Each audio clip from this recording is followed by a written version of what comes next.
ano talaga, originally, black lang yan talaga. So ito yung logo ko, way back 2018 pa. Simula, since 2018 pa. Hanggang ngayon, ito pa rin yung logo ko. Kaya hindi ko siya kay Kuya. Mountain talaga siya. Mountain yan. And then, 3 mountains na siya.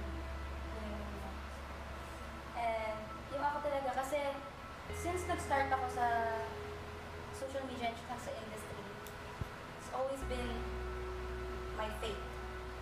Lagi akong namumove ng faith ko. Lagi akong naniniwala sa lahat na, for example, sobrang dami kong magiging problem, sobrang dami nangyari sa buhay ko, pero I always have faith. And faith can move mountains.